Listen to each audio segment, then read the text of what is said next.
안 들리던 아이가 소리를 듣게 됐어요. 유전자 치료 한 번으로요. 42명 중 38명, 무려 90%가 청력을 되찾았습니다. 어떻게 이게 가능했을까요? 망가진 귀가 약 한 번에 다시 살아날 수 있는 걸까요? 그리고 그 효과는 얼마나 오래 갈까요? 이 영상에서 보여드릴 건 세 가지예요. 첫째, 어떤 유전자가 망가져서 안 들렸는지. 둘째, 어떻게 그 유전자를 귀 안에 다시 넣어주는지. 셋째, 2년 반 동안 추적했더니 효과가 어디까지 갔는지. 오늘 다룰 논문은 네이처 2026년 4월호에 실린 Multicenter Gene Therapy for OTOF-related Deafness Followed up to 2.5 years. 우리말로는 OTOF 관련 난청에 대한 다기관 유전자 치료 2년 반 추적 결과입니다. 안녕하세요. 바로 시작해 볼게요.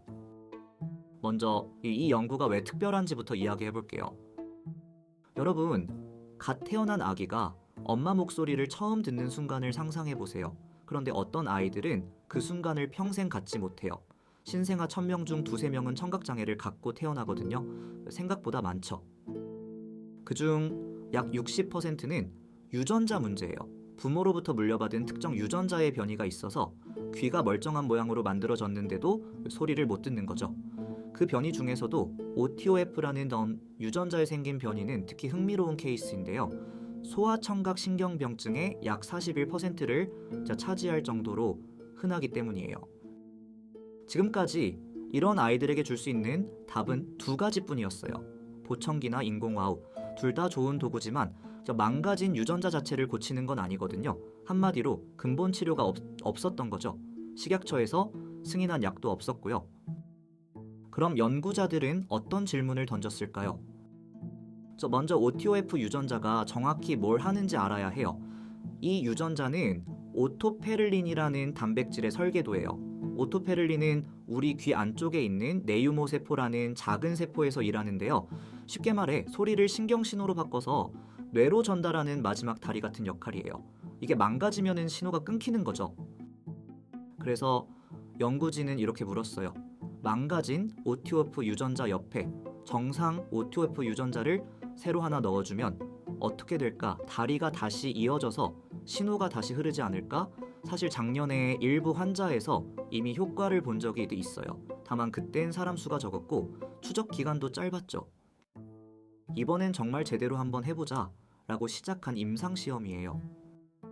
치료에 쓰인 도구는 AABL, 그러니까 아데노 연관 바이러스 1형이에요. 사람에게 거의 해를 안 끼치는 안전한 바이러스인데 이 바이러스 껍질 안에 정상 OTOF 유전자 사본을 넣어서 일종의 택배처럼 귀 안으로 배달하는 거죠. 이 약을 AAB1H5TOP 또는 EHT101이라고 부릅니다. 임상시험은 중국 8개 병원이 함께 진행했어요. 광고를 보고 3,193명이 응모했고 유전자 검사로 OTOF 변이를 가진 사람은 170명, 거기서 적합 기준을 통과한 42명이 최종 등록됐습니다. 나이는 10개월부터 32살까지, 평균 나이는 5살 7개월. 이 병의 임상시험으로는 역대 최대 규모예요. 연구진은 양용량을 3단계로 나눠서 비교했어요. 적은 용량, 중간 용량, 그리고 가장 많은 용량. 정확한 숫자로는 한 귀당 9 곱하기 10의 11제곱부터 2.1 곱하기 10의 12제곱 바이러스 입자까지요. 같은 약이라도 용량에 따라 효과와 부작용이 다를 수 있으니까 이걸 동시에 본 거죠. 수술은 어떻게 했을까요? 전신 마취 후에 귀 뒤쪽으로 작은 절개를 내고 정원창이라고 부르는 막을 통해서 약을 뇌 안으로 주입했어요. 큰 절개 없이 최소 침습 방식이에요. 약물이 잘 퍼지도록 돕는 약과 염증을 막는 스테로이드와 항생제를 함께 썼고요. 이제 가장 궁금한 결과로 가볼게요. 가장 먼저 나온 숫자는 이거예요. 42명 중 38명, 그러니까 90%가 청력을 회복했어요. 치료한 귀로 따져도 48귀 중 43귀, 똑같이 90%입니다. 좀 더 구체적으로 청력을 측정하는 객관적 지표인 ABR이라는 검사 결과를 보면요. 치료 전에는 모든 환자가 97dB도 못 듣는 상태였어요. 비유하자면은 바로 옆에서 외쳐도 안 들리는 정도예요. 그런데 치료 후 1년이 지나니까 54dB, 2년 반이 지나니까 42dB까지 좋아졌어요. 42dB이면 일상 대화가 가능한 수준이에요. 말 알아듣는 능력도 같이 좋아졌어요.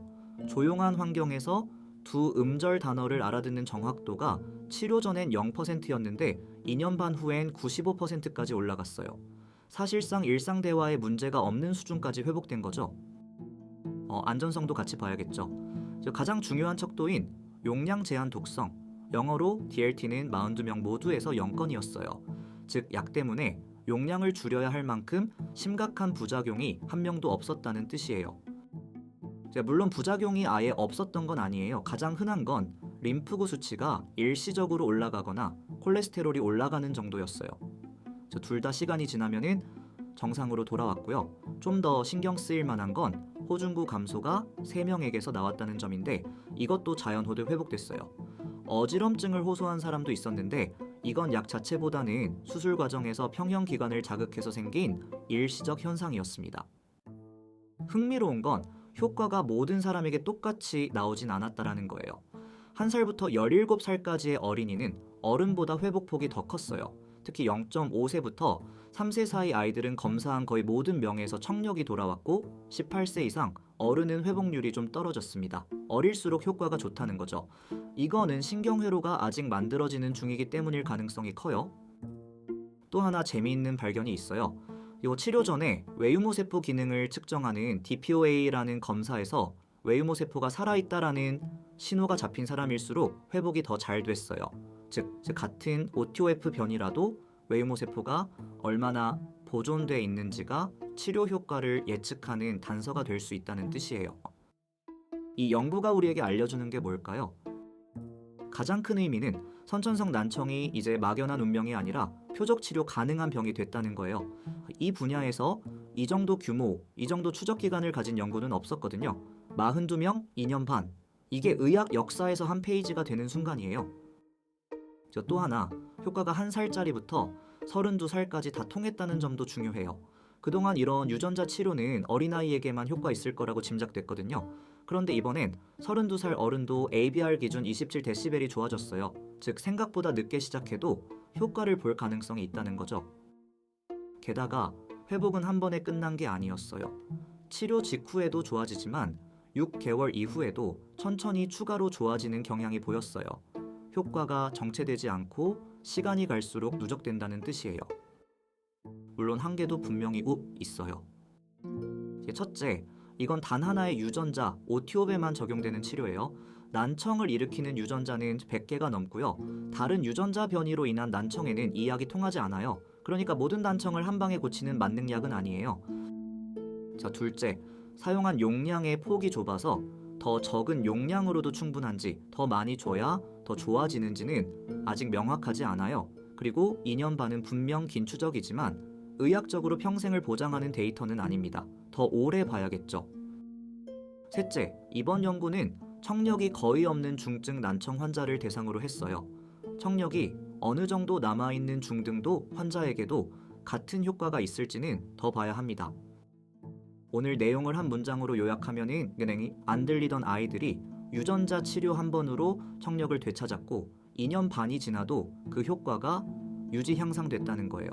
선천성 난청은 이제 더 이상 운명이 아니에요. 원 논문 링크는 설명란에 달아뒀으니 더 깊이 보고 싶은 분은 직접 읽어보시길 권해드려요.